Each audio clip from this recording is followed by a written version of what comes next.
जय हिंद प्यारे साथियों, आप सभी साथियों का स्वागत करता हूं स्टूडेंट वार एजुकेशन परिवार में। आज की एक और शानदार भर्ती में आप सभी साथियों का स्वागत है। उन सभी कैंडिडेट के लिए यह फॉर्म इंपॉर्टेंट होने वाला है जिन्होंने 10वीं पास कर रखा है। तो चलिए देखते हैं हम यह वैकेंसी किसके तरफ से निकाली गई है। तो प्यारे साथियों, नार्थन कोलफील्ड लिमिटेड की तरफ से यह वैकेंसी निकाली गई है। जी हाँ, नार्थन कोलफील्ड लिमिटेड एक मिनी रत्न कंपनी है जो कि भारत सरकार के अंतर्गत कार्य करती है। तो एनसीएल की तरफ से यह रिक्रूटमेंट आप लोगों का निकाला गया है, बिल्कुल ऑफिशियल नोटिफिकेशन है। और बात करने वाला हूँ, यह वैकेंसी निकाली गई है डिस्ट्रिक्ट सिंगरौली की तरफ से निकाली गई। जी हाँ, एनसीएल जो कि सिंगरौली में लोकेटेड है, मध्य प्रदेश में है, आता है आप लोगों का सिंगरौली जिला। तो चलिए देखिए, ऑफिशियल आप लोगों का ये नोटिफिकेशन नंबर है और पूरी डिटेल मैं देने वाला हूँ। आप लोगों को क्या क्या ज़रूरी बातें हैं जो सारी की सारी वो बताने वाला हूँ। तो देखिए यहाँ पे NCL invites online application from Indian national possessing minimum qualification required for regular appointment to the following position of HEMM operator trainee. Okay, तो ये HEMM ऑपरेटर ट्रेनी की पोस्ट निकाला है इन्होंने। बिल्कुल यहाँ पे अपॉइंटमेंट आप लोगों का रेगुलर बेसिस वैकेंसी है। ओके, कौन कौन सी वैकेंसी निकाला है तो आगे इसकी डिटेल भी मैं देने वाला हूँ। चलिए वीडियो में अंतिम तक बने रहिए प्यारे साथियों। नए हो तो चैनल को सब्सक्राइब जरूर कर लीजिएगा ताकि आगामी जितने भी गवर्नमेंट जॉब संबंधित लेटेस्ट वीडियो और नोटिफिकेशन है वो आप लोगों को सबसे पहले मिले। तो चलिए देखते हैं हम वैकेंसी की डिटेल और सिलेक्शन किस प्रकार से होगा, सारी आप लोगों को जानकारी यहाँ मिलने वाली है। देखिए हमारे टेलीग्राम चैनल स्टूडेंट वार को भी ज्वाइन कर लीजिएगा, वहाँ पे इसका PDF आप लोगों को दे दिया जाएगा।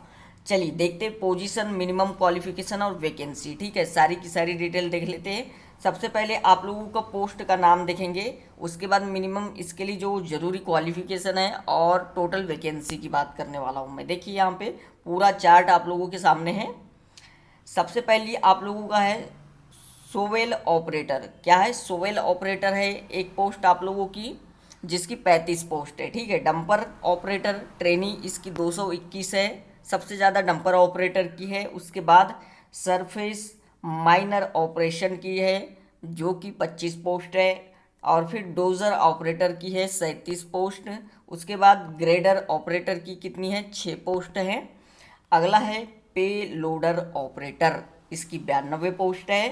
क्रेन ऑपरेटर की बात कर लूँ ट्रेनी की तो इसकी 12 पोस्ट। कितनी? 12 पोस्ट है आप लोगों की। तो देखिए इस प्रकार इन सभी पोस्ट के लिए क्वालिफिकेशन क्या ज़रूरी मांगा है आप लोगों का। तो प्यारे साथियों, ज़रूरी क्वालिफिकेशन है मेट्रिकुलेशन। ओके, मतलब 10th पास आउट होना चाहिए आप लोगों का। क्या होना चाहिए? 10th पास आउट होना चाहिए आप लोगों का।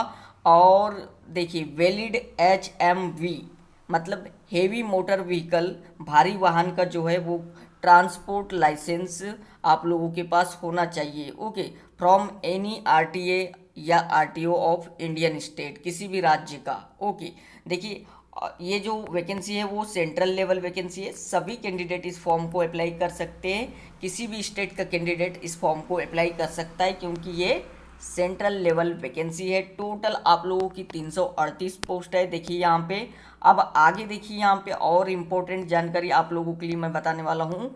इम्पोर्टेंट क्या है आप लोगों का, तो देखिए प्यारे साथियों,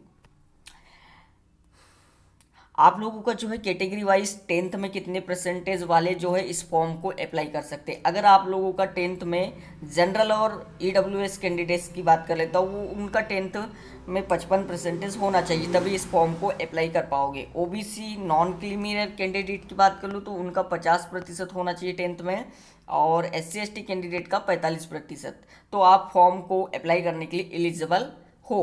ओके, देन देखिए आगे इंपॉर्टेंट डेट्स की भी बात कर लेंगे, फॉर्म को कब तक अप्लाई कर सकते हो आप। सबसे पहले देख लेते हैं हम आप लोगों का। देखिए the training period and scale of pay for the position are given at table C। ठीक है, चलिए टेबल C में आप लोगों की जानकारी क्या दी है तो देखिए यहाँ पे इन सभी पोस्टों का जो मैंने जिक्र किया था, shovel operator, dumper operator, surface miner operator, dozer operator, grader operator, pay loader operator और क्रेन ऑपरेटर, इनका जो ग्रेड कैटेगरी है वो फर्स्ट है। पे लेवल जो है बेसिक आप लोगों का क्या है 1502 आप लोगों का जो है पर डे, 1502 पर डे, मतलब आप लगा सकते हो इसकी सैलरी कितनी ज़्यादा रहने वाली है। तो यहाँ पे देखिए आप लोगों की पच 50 से लेके 55 हज़ार आप लोगों का यहाँ पे सैलरी बनने वाला है और बहुत बढ़िया शानदार सैलरी बनने वाला है।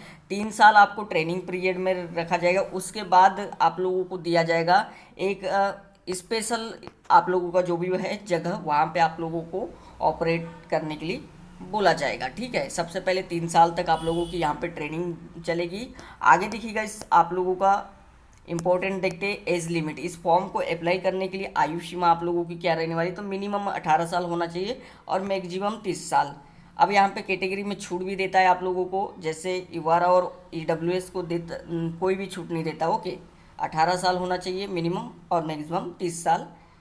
अब SC ST कैंडिडेट की 5 साल की छूट देता है, तो 5 साल ऐड कर लीजिए 30 साल में। 35 साल तक वाले कैंडिडेट इस फॉर्म को अप्लाई कर सकते हैं। आगे बात कर लेता हूँ OBC नॉन क्रिमिनल, तो इनको 3 साल की छूट दी जाती है और पहले से जो एक्स सर्विसमैन है उनको भी अलग अलग छूट दी जाती है। चलिए अब इम्पोर्टेंट आप लोगों का देखिए एप्लीकेशन फ़ी। इस फॉर्म को अप्लाई करने के लिए यहाँ पे जो OBC और जनरल कैंडिडेट है, EWS कैंडिडेट है, उनको यहाँ पे 1,000 रुपये फॉर्म को अप्लाई करने के लिए लगेंगे, प्लस GST चार्ज 180 रुपये। इस प्रकार 1180 इस फॉर्म को अप्लाई करने के लिए लगेगा। उसके बाद देखिए SC candidate, ST candidate, ESM मतलब एक्स सर्विसमैन और डिपार्टमेंटल कैंडिडेट अगर है वो फॉर्म अप्लाई कर रहे हैं तो उनको कोई भी फ़ी नहीं लगने वाली है। अब देख लेते हैं यहाँ पे आप लोगों का सिलेक्शन प्रोसेस किस प्रकार से होगा। तो सबसे पहले तो कंप्यूटर बेस्ड एग्ज़ाम होगा जिसमें 100 क्वेश्चन आप लोगों को पूछे जाएंगे, 90 मिनट का पेपर आप लोगों का होगा। उसके बाद आप लोगों का जो एग्ज़ाम होगा, आप जो नंबर लाओगे उसके आधार पे मेरिट लिस्ट तैयार की जाएगी। ओके, देखिए यहाँ पे ये देखिए ये आप लोगों का ऑल पोजीशंस मैक्सिमम मार्क्स आप लोगों के 100 रहेंगे, यानी 100 क्वेश्चन आप लोगों को पूछा जाएगा। ओके, और देखिए यहाँ पे कट ऑफ मार्क्स क्या रखने वाला है। तो UR और EWS जो है इनका 50 नंबर के ऊपर वाले कैंडिडेट का मेरिट बनना तैयार हो जाएगा और ये आप लोगों का SC ST और ESM और OBC नॉन क्रिमिनल इनको 40 नंबर लाना पड़ेगा क्वालिफाई करने के लिए, एग्ज़ाम को क्वालिफाई यानी मेरिट लिस्ट में आने के लिए। ठीक है, तो चलिए ये सारी की सारी डिटेल थी। अब देख लेते हैं हम सबसे इम्पोर्टेंट और सबसे ज़रूरी बात कि इम्पोर्टेंट डेट क्या है आप लोगों की जो ज़रूरी। ओके, तो देखिए ये है आप लोगों का आवेदन आप लोगों की कब से स्टार्ट हो गए हैं। तो 9/8/2023 से आप लोगों का जो है 9 अगस्त से फॉर्म स्टार्ट हो गया है और लास्ट डेट आप लोगों का क्या रहने वाला है 31 अगस्त लास्ट डेट रहने वाला है। ओके, एडमिट कार्ड की डेट अभी डिसाइड नहीं हुई है, टेंटेटिव एग्ज़ाम की भी नहीं हुई है और ये रिज़ल्ट की भी नहीं। तो ये सारी की सारी जानकारी आप लोगों को डेली देता जाएगा अपडेट। तो गाइस इससे जितनी भी लेटेस्ट अपडेट पाने के लिए हमारे चैनल को सब्सक्राइब जरूर कर लीजिएगा, बेल आइकन को प्रेस कर दे ताकि आने वाली सभी इससे संबंधित लेटेस्ट वीडियो आप लोगों को सबसे पहले मिले। थैंक यू साथियों।